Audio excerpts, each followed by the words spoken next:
All right, everyone. Welcome to another episode of Ways of Agile podcast. We want to take a more holistic approach this time around and look at the job market as a whole instead of any one specific role. So, for that, we reached out to Kara. Kara, would you mind introducing yourself, please? Sure, absolutely. My name is Kara Dennison. If you look me up online, you'll see a couple letters after my name. So Kara Dennison, SPHR, CPRW, EC. So what that means is I am a certified professional in human resources. I'm also a certified resume writer. I'm the CEO and owner of Optimized Career Solutions. I own that with my husband, Jack. I'm an executive career coach and leadership coach as well. We've helped over 5,000 professionals through a job search over the last 5 years. I've been responsible for over 12 million in salary increases. I also am a consultant at a Fortune 50 organization, helping them with organizational strategy and leadership coaching, and I'm also a Forbes writer. So that's a little bit about me. So, what I always recommend is first and foremost, it's going to be realizing that it's not going to be just one thing, right? So a lot of times when people come and talk to me, they're like, just give me the resume that's going to get me the job through the job boards. And I'm like, well, that's not going to be, that's not going to be the thing, right? When it comes to those job postings, whether it's a ghost job posting or a real posting, you have to realize that when there's so many people in the job market, that's how everyone is approaching their job search, right? So if you are going to slam your resume into what I like to call the Indeed wishing well, right? Where you just kind of like throw your resume in there, you cross your fingers and you're like, come on, please. You're only going to be a needle in the haystack, right? And with recruiters being so overworked as they are right now, you have to really hope that your resume gets past that applicant tracking system. The problem with those applicant tracking systems, I've implemented one before. What job seekers don't realize is that they're really there to help recruiters. They're not there to help you. And that's something that people don't understand. And so recruiters are going to set them up so that they see the minimum amount of resumes and that the ATS is going to filter out anyone that isn't a perfect match. The other thing is that most of those job postings are written by people in HR, right? Or in recruiting. They're not written by the hiring manager most of the time. So you're customizing your resume, you're applying in the wishing well of your job board, and you're customizing that resume towards something that might not even be what that hiring manager even needs. And then you're hoping to get an interview with a recruiter who doesn't understand your true value. So all of this is a lot of work for like not even an ideal interview, right? Studies have shown that you only have about a 2% chance of landing an interview if that's your only tactic. So that's a huge amount of work for a very small percentage, right? Now, studies have also shown if you have an employee referral into a company, you have a 15 times more likely chance of landing an interview. So if you weigh your options, I'm always going to go like, how can I get an employee referral? Because that's going to be a win-win. I get an interview, and if I get hired, you get some money, right? You get some bonus. So how we structure your job search and what we coach you on is a few different things. One, get off the job boards. Like, let everyone else be on the job boards and be the needle in the haystack. You are going to try and find your way in by getting an employee referral. And that's called networking, and everyone is scared of networking, but it's really easy. You're just really having a conversation with someone and learning about their experience at the company and seeing if they would be able to vouch for you. That's it. But it starts first with your resume. So a lot of times, your resume and your LinkedIn profile. A lot of times people who have a lot of skills, they try and set themselves up as a jack or Jill of all trades. They're trying to cast the widest net. We want to figure out what exactly is that path forward for you. What's that next job that you want? And we set the destination on the GPS, right? Because you're going on a journey. So you want to know where you're going to go. So you figure out what you want to do for the next step in your career, and you build your resume and you build your LinkedIn towards that destination so that when a recruiter or a hiring manager sees it, you're a perfect fit. They're like, oh yeah, I can fit you into this role. It makes sense in my brain. But also, when you talk about yourself, right, in your elevator pitch, in your networking calls, in your interviews, you're also talking about yourself as that destination. So it's consistent across the board. Instead of saying, tell me about yourself, lad, and you're like, well, I could do this and I could do that. No, it's really, really consistent. So build your resume, build your LinkedIn profile, get connected to people at the companies you want to work for. You can use the job boards to see if they're hiring, but go find people on LinkedIn that work there. Ask for a conversation or a Zoom call. Ask them about their experience. Ask them for an employee referral.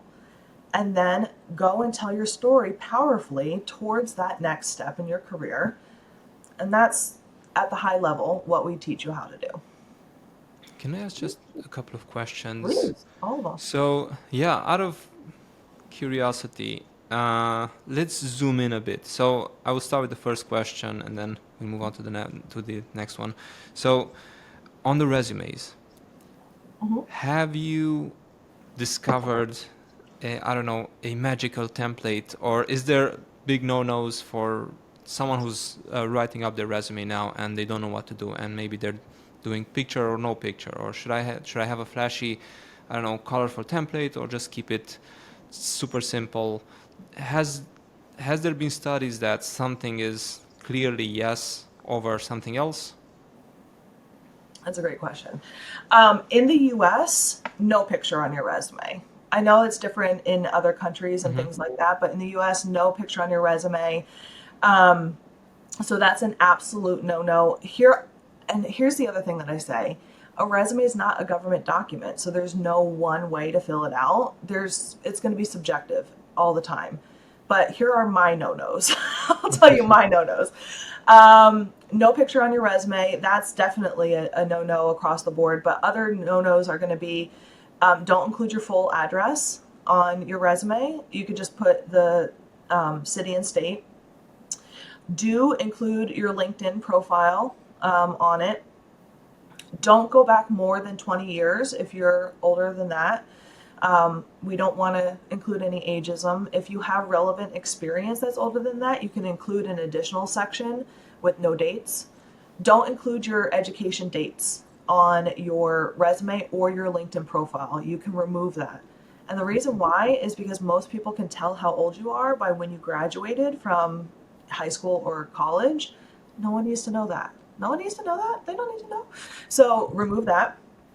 And my other absolute for your resume is that your resume has to do two things. And this is like my absolute for all of my resumes. One, it has to tell your achievements and your accomplishments. It has to be results oriented. And then the second thing is it has to be something that you're confident in, because it's selling you. So if you're not confident in it and it's not telling your results, then it needs to be changed. What about size? Is there like a maximum number of pages people should kind of stick to? Great question. My recommendation is that if you have 5 years or less of experience, stick to 1 page. If you have 5 or more experience, 2 pages, and that's it. All right. And I only had another question, and then I promise I'll let Vlad continue. So another thing that you mentioned is try to get an employee referral. Now, do you mostly want to go for companies that you know are hiring, or do you want to kind of shoot in the dark and say, "Oh, I want to work at, I don't know, Microsoft, for example. So let me just add a few people over there, and then just kind of ask, even though there's no openings." Do you think Both. that's also a smart approach? Both. I advise my clients to do both. Here's the reason why I have them do both is, one, it's easier to start networking with people that have an open position, because of all the thousands of people I've worked with, 85% of them say that they fear networking, right? It's a huge fear of people, right? They are afraid of coming across as needy. They're afraid of coming across as disingenuine, right? It's a really hard thing for people to do. And I get it. Like, I was afraid of networking too for a very long time, until I'm like, well, I got to practice what I preach. So I'm like, I got to do it. But I always say, let's start with companies that have an open position, because then you can say, hey, I see that you're hiring for this. I'd love to just grab a couple minutes to learn about your experience, the hiring process, and then you can ask for an employee referral.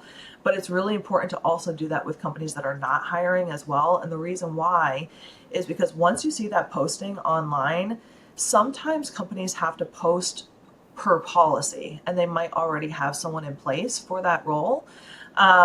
But if you can get in with someone and you can say, hey, like, I love your company. I would love to hear a little bit about your experience there and just network with you because we're in the same industry and I'm building my network. You can explain what you do. You can find out what their challenges at that company is, and you can build that really great connection. And they might know of roles that are coming down the pipeline that haven't been launched yet. And now you've completely skipped a line. Awesome. Thank you. It's a great question. No, this is new in terms of the advice that I've heard. So it's great. I guess I would be on the same side if you are in a company to almost future proof yourself.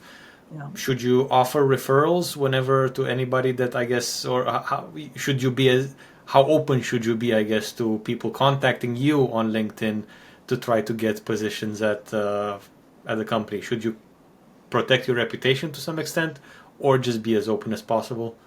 That's a great question. I think it's always important to be networking, and I tell this to my clients even after they get a job too, is like, hey, people might be reaching out to you. Take the networking call, right? I think I love to say that love the fact that you said future proof your career, because I had a webinar about that as well. It was called like future proof your career even through a recession or something. I think that there are a lot of ways that you can recession proof your career. And one of them is to continuously be networking, because you might be networking with someone who wants to work at your company, but you might be thinking about leaving, right? And so you can say, hey, yeah, listen, I've had a really great experience here at this company, and let me tell you about the culture, let me tell you about this, etc. But tell me about the places you've worked, right? Who in your network should I be getting connected to, right? And now you're continuously expanding your network.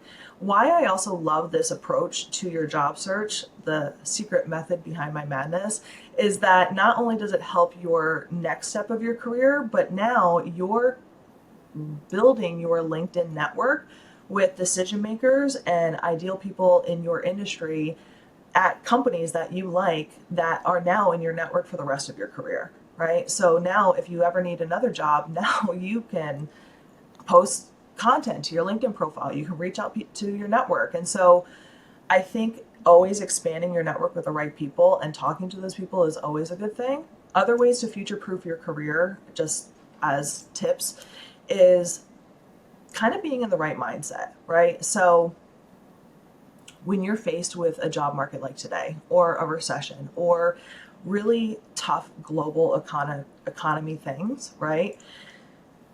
It's very easy to get into the mindset of, this really sucks. This is negative. This is terrible, and I'm not going to be able to see a way out of this, right?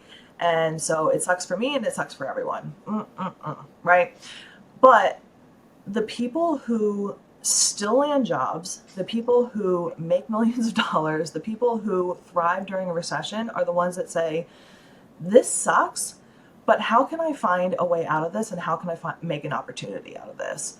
And those are the companies that go and acquire other companies. Those are the employees or the leaders that go and find other jobs, right? And so what I tell my clients all the time is, yes, the job market might be tough, but there are people still hiring in this economy. So do you want to be one of those people who go in with an opportunistic and strategic mindset, or do you want to go in with one of those mindsets that say, yeah, this sucks, but I'm in here, I need a job, that type of thing, right?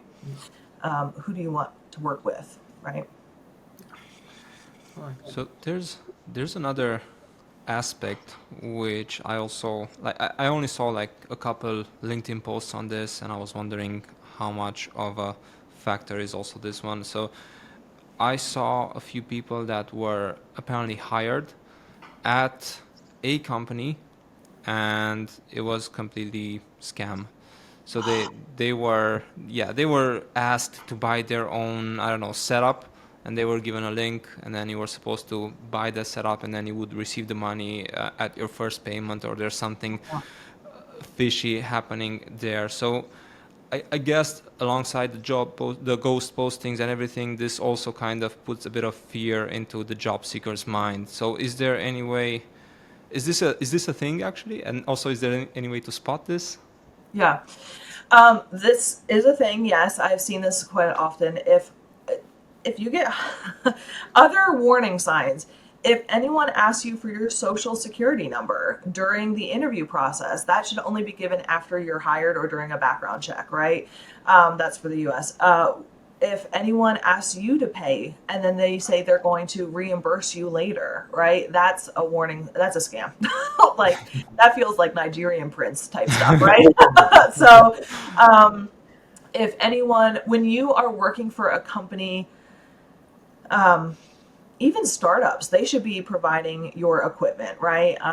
They should be providing all of that stuff. It should always be in an offer letter, right? Or a contract, the information and who's responsible for what.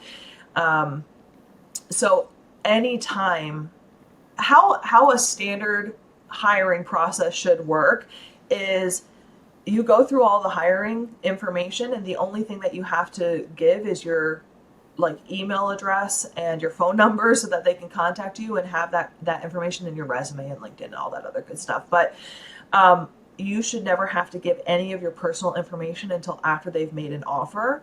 And then at that point, once you've accepted, then you can exchange personal information.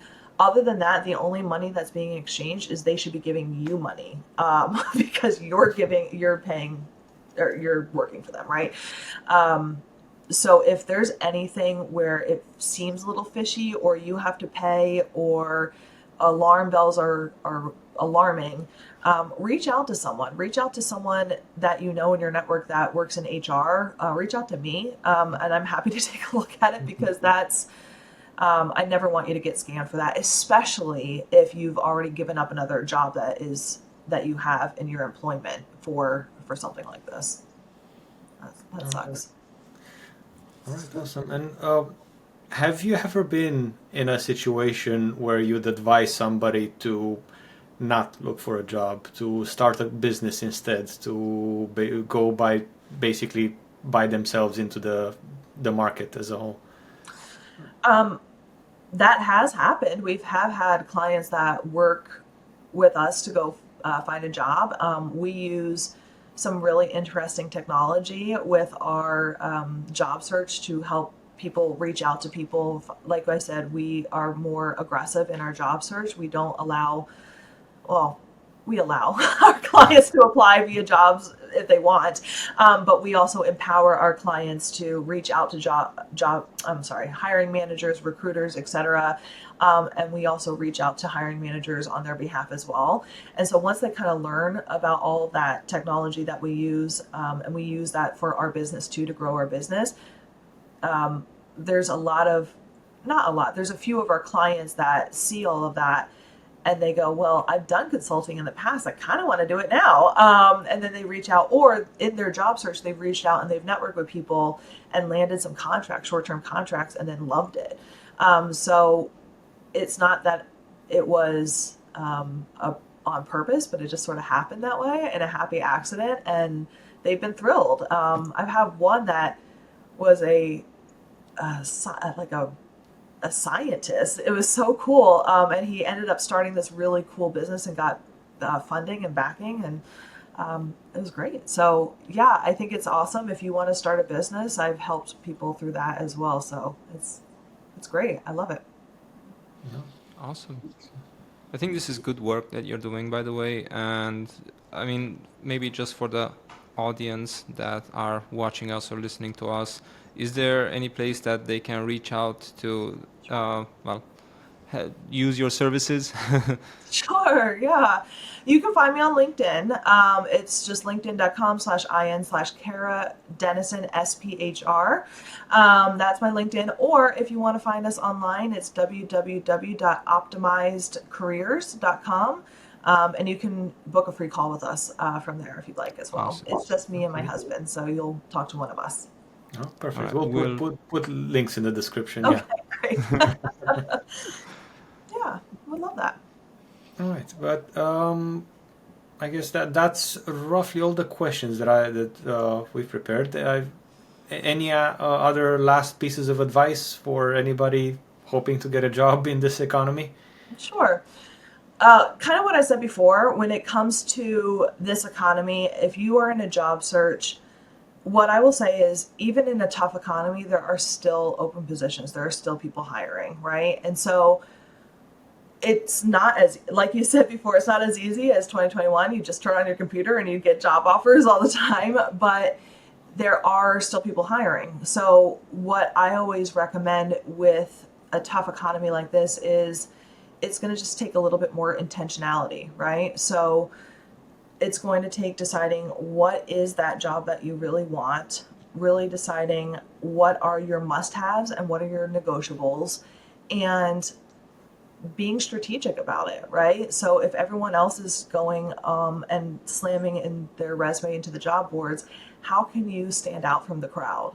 How can you get an employee referral? How can you reach out and talk to people? And how can you do it in a way that is going to help you not just for now, but for your long-term career growth? And if you need help with that, we can help.